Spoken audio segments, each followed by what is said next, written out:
الحمد لله كفى وسلام على عباده الذين اصطفى أما بعد قال الله تبارك وتعالى في كلامه المجيد والفرقان الحميد بعد أعوذ بالله من الشيطان الرجيم بسم الله الرحمن الرحيم يعلم خائنة الأعين وما تخفي الصدور وعن معبد رضي الله تعالى عنها قالت سمعت رسول الله صلى الله تعالى عليه وسلم يقول اللهم طهر قلبي من النفاق وعملي من الرياء ولساني من الكذب وعيني من الخيانة فإنك تعلم خائنة الأعين وما تخفي الصدور رواه البيهقي وفي مشكات أو كما قال عليه الصلاة والسلام اللهم صل على سيدنا محمد وعلى آل سيدنا محمد بارك وسلم اللهم صل على سيدنا محمد وعلى آل سيدنا محمد بارك وسلم اللهم صل على سيدنا محمد وعلى آل سيدنا محمد بارك وسلم. معزز سامعین کرام، ملت اسلامیہ کے عزیز نوجوانوں، بزرگان ملت،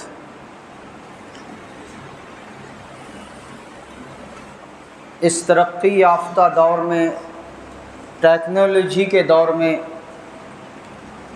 جہاں حضرت انسان ترقی کے نام پر روز بروز آگے بڑھتا چلا جا رہا ہے اور اپنی چیزوں میں نکھار پیدا کرتا چلا جا رہا ہے. جو چیزیں آج سے پہلے ایک زمانے تک ممکن نہ تھی، اب وہ ممکن ہو گئی.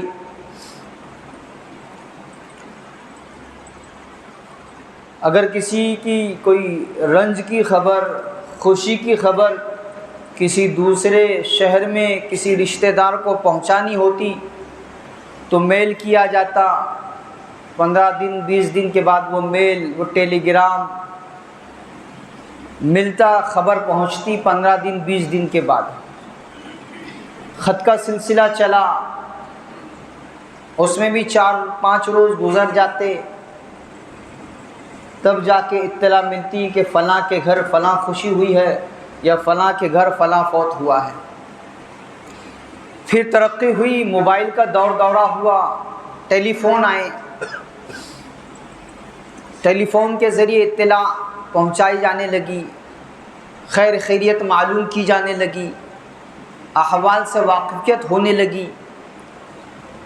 پھر تیزی آئی، موبائل آیا.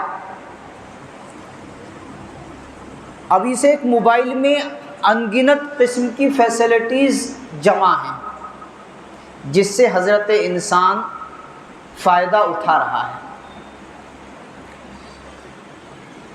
بات چیت بھی کر لیتا ہے، میسج بھی کر لیتا ہے، ویڈیو کال بھی کر لیتا ہے، اندھیرے میں روشنی کا انتظام بھی کر لیتا ہے اس ایک موبائل کے ساتھ.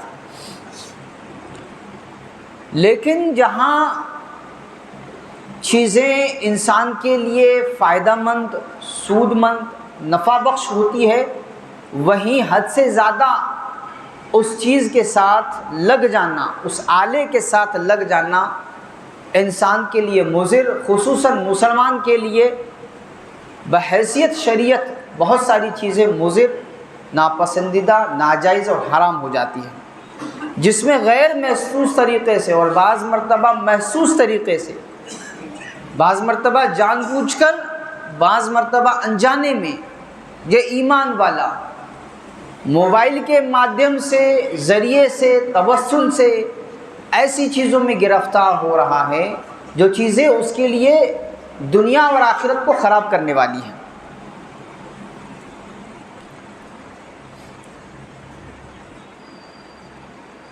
جو چیز جس چیز کے لیے بنائی گئی ہے، اگر وہ اس میں اور اس کے جائز طریقوں میں استعمال کی جائے تو بہت زیادہ فائدہ پہنچ سکتا ہے. لیکن اگر اس کے اندر شامل ناجائز چیزوں میں، حرام چیزوں میں اگر وہ استعمال کی جائے تو اس کا یہ استعمال اس کی دنیا بھی خراب کرے گا، آخرت بھی خراب کرے گا۔ آپ بات چیت کر رہے ہیں، بہت اچھی بات ہے۔ آپ اپنے کسی رشتہ دار، کسی دوست کو میسیج بھیج رہے ہیں، بہت اچھی بات ہے۔ آپ دین اور دین کی چیزوں کو معتبر موبائل کے ذرائع سے سیکھ رہے ہیں، غیر معتبر بھی ذرائع ہیں جن پر سوالیہ نشان کھڑا کیا جا سکتا ہے، ایسی بھی چیزیں ہیں جو دین کے نام پر موبائل کے ذریعے پھیلائی جا رہی ہے، جو سراسر بے دینی کی چیزیں ہیں، بے دلیل باتیں ہیں، من گھڑت چیزیں ہیں، اور آدمی اس کو دین سمجھ کر، شریعت سمجھ کر، سنت سمجھ کر، عبادت سمجھ کر، نیکی سمجھ کر کر رہا ہے، تحقیق نہیں کرتا، اپنے معتبر علماء سے رجوع نہیں ہوتا۔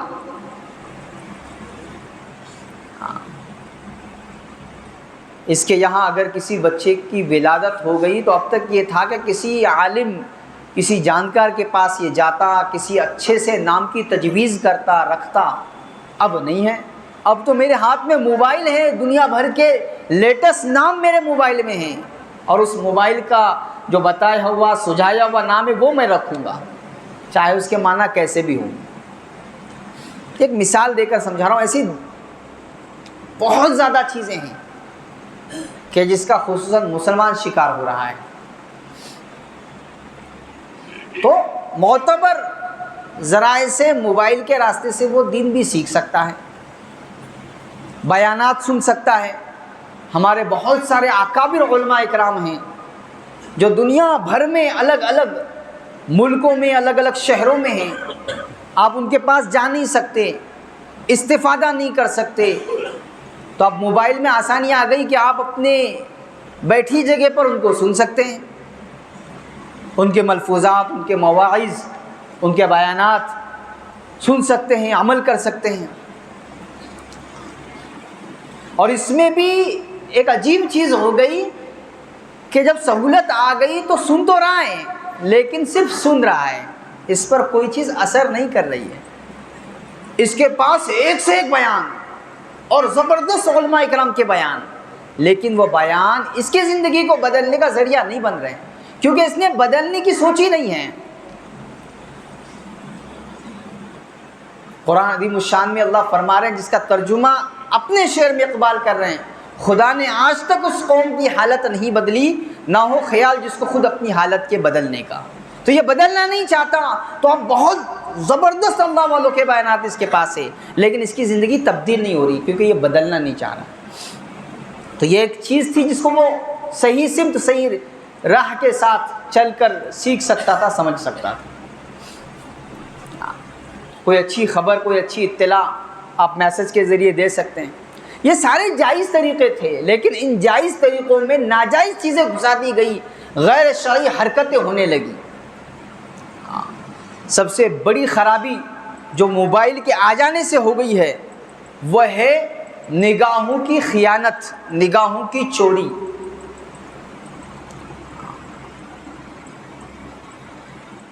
بہت آسان ہیں، بہت مشکل ہے بچنا بادیں گلگوں سے خلوت میں، بہت مشکل ہے بچنا بادیں گلگوں سے خلوت میں، بہت آسان ہے یاروں میں معاذ اللہ کہہ دینا۔ اللہ کی پناہ، ایسا بھی کوئی گناہ ہوتا ہے، کرتا ہے کوئی، لیکن تنہائی میں اس سے زیادہ نیچے اتر کر وہ گناہ کر رہا ہے۔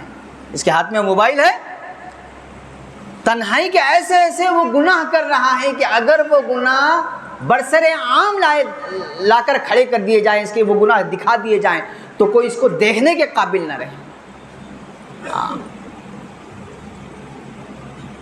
بڑا نیک بنا پھرتا ہے، لیکن تنہائی میں اللہ ہی جانتا ہے کہ یہ کیسی اپنی راتیں گزار رہا ہے، کن کن چیزوں کو دیکھ دیکھ کر،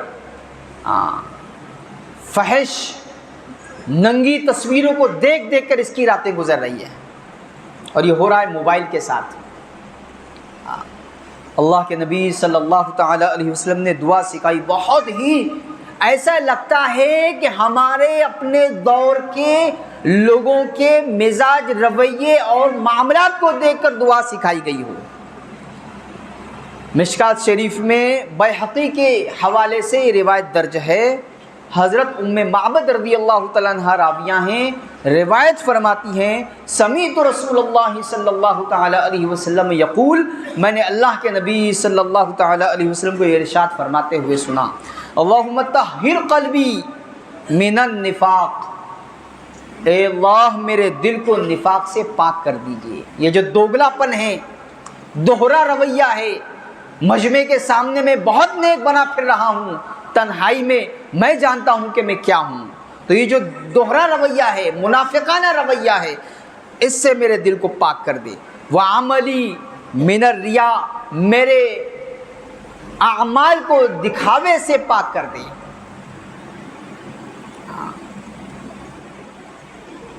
اپنے صوفی ہونے کو، اپنے نیک ہونے کو دکھایا جا رہا ہے، اس کا ڈھنڈورا پیٹا جا رہا ہے، اس سے پاک کر دے۔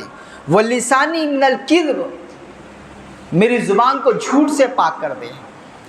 24 گھنٹے میں میری اپنی زندگی کا میں سروے کروں، میری زبان سے نکلے ہوئے جملوں میں سے کتنے سچائی پر مبنی ہیں اور کتنے جھوٹ پر مبنی ہیں، میں اپنا سروے کروں، میں اپنا جائزہ لوں، اپنے من میں ڈوب کر پا جا سراغ زندگی، تو میرا نہیں بنتا نہ بن، اپنا تو بن، میں اپنا جائزہ لوں کہ کتنا جھوٹ میں بول رہا ہوں۔ وعینی من الخیانہ، میری آنکھ کو خیانت سے پاک کر دے، آنکھوں کی خیانت۔ فَإِنَّكَ تَعْلَمُ خَائِنَةَ الْأَعْيُنِ وَمَا تُخْفِي الصُّدُورُ، اس لیے کہ اللہ آپ آنکھوں کی خیانت کو جانتے ہیں اور جو کچھ دل میں چھپا ہوا ہے اس کو آپ جانتے ہیں۔ بیہقی کی مشکات شریف کی روایت ہے۔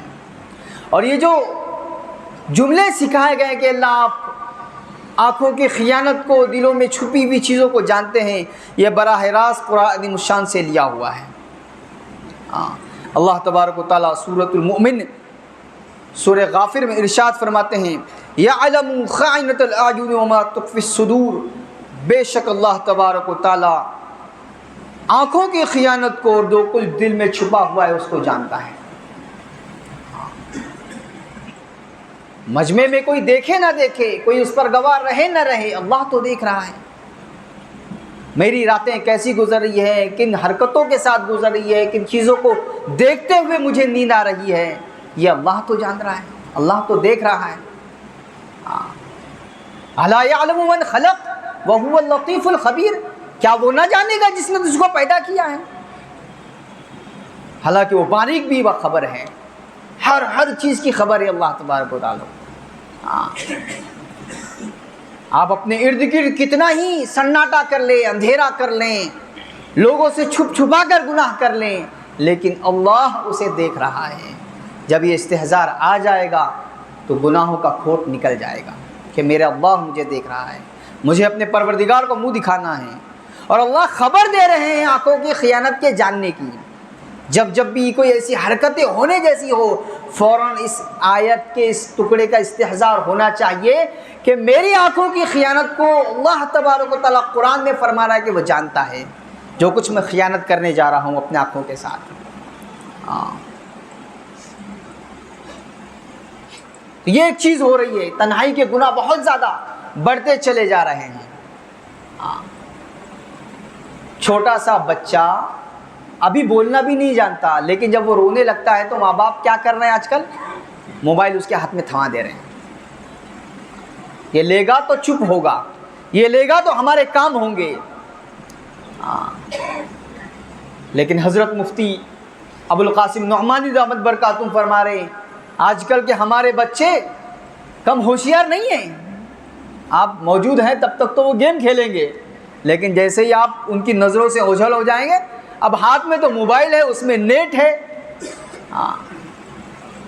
ہمارے استاد حضرت مولانا افتخار صاحب خلیل آبادی فرماتے ہیں انٹرنیٹ، اس کا آپ اگر ترجمہ دیکھو تو انٹر مطلب انٹری کرنا، داخل ہونا، نیٹ کہتے ہیں جال کو، جال میں داخل ہونا، جیسے کوئی پرندہ یا کوئی ایسی چیز کہ جو جال میں پھنس جاتی ہے، وہ نکلنا چاہتی ہے، پھڑپھڑاتی رہتی ہے لیکن نکل نہیں سکتی، ایسی ایک بار آپ انٹرنیٹ نیٹ میں داخل ہو جاؤ پھر بہت سارے گناہ کی چیزیں کھلتی چلی جائے گی.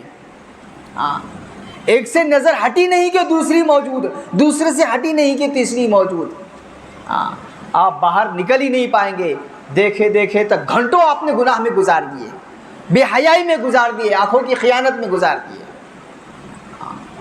تو جیسے ہی آپ اوجھل ہو گئے, بچے اپنے کام میں لگ گئے, انہوں نے شروع کر دیا اس کو دیکھنا دکھانا, اور کم عمر میں وہ بالغ ہو رہے ہیں. یہ تو لڑکوں کے ساتھ, بچوں کے ساتھ. پھر تھوڑا اور آگے بڑھیے کہ یہ جو موبائل ہے بچوں میں بہت زیادہ گناہوں کے پھیلانے کا ذریعہ بن رہا ہے. خصوصاً ہماری بچیاں. حضرت مفتی صاحب فرماتے ہیں شاید ہی کوئی شہر باقی ہو کہ جس میں مسلمان بچیاں میسج کے تبادلے کی وجہ سے کسی غیر کے ساتھ نہ بھاگ رہی ہو. کوئی شہر ایسا بچہ نہیں ہے. چیٹنگ ہو رہی تھی, ایک دوسرے کو دل دے بیٹھے. ماں باپ تو تیار نہیں ہو سکتے کیونکہ میں مسلمان ہوں, وہ غیر مسلم ہے. اب ایک ہی حل ہے کہ بھاگ جائیں گے,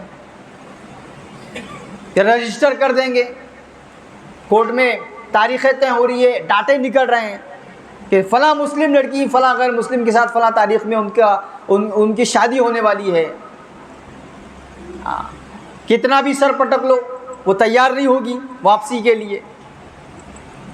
لوگ جا رہے ہیں, سمجھدار لوگ جا رہے ہیں, دیندار لوگ جا رہے ہیں, سمجھا رہے ہیں, لیکن ضد پر اڑی ہوئی ہے میں تو اسی کے ساتھ رہوں, مجھے تو اسی کے ساتھ رہنا ہے. یہ سب ہو رہا ہے ہمارے عدم توجہ کی وجہ سے, ہمارے دھیان نہیں دینے کی وجہ سے, ہمارے کھلا چھوڑ دینے کی وجہ سے, ہماری کھلی چھوٹ کی وجہ سے.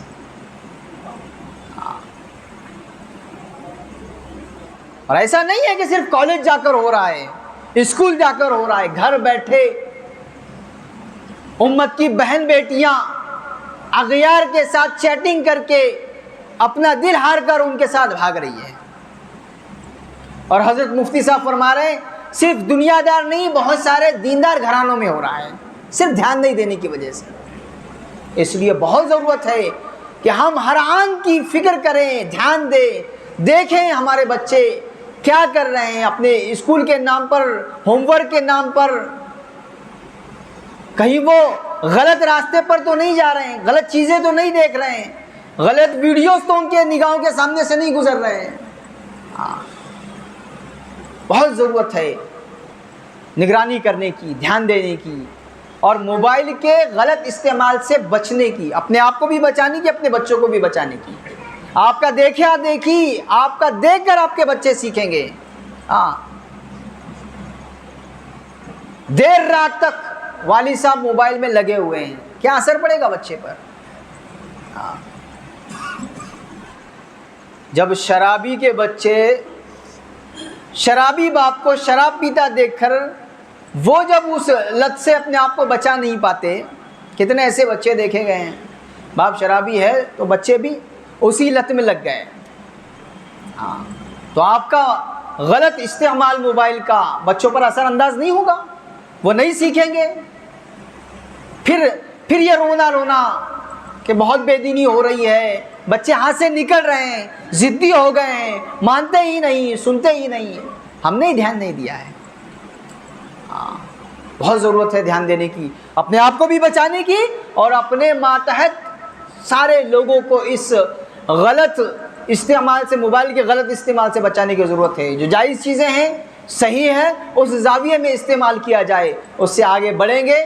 غلط استعمال ہوگا, دنیا بھی خراب ہوگی, اور آخرت کی ابدالآباد زندگی, ہمیشہ کی زندگی بھی برباد ہوگی. اللہ تبارک و تعالیٰ مجھے بھی, آپ کو بھی, ساری امت اسلامیہ کو اپنی ساری زندگی مزاج شریعت کے مطابق گزارنے کی توفیق عطا فرمائے, اور موبائل کے غلط استعمال سے اللہ میری آپ کی ساری امت اسلامیہ کی حفاظت فرمائے. وآخر دعوانا الحمد للہ رب العالمین, والصلاة والسلام علی سید الانبیاء والمرسلین صلی اللہ تعالی علیہ وسلم.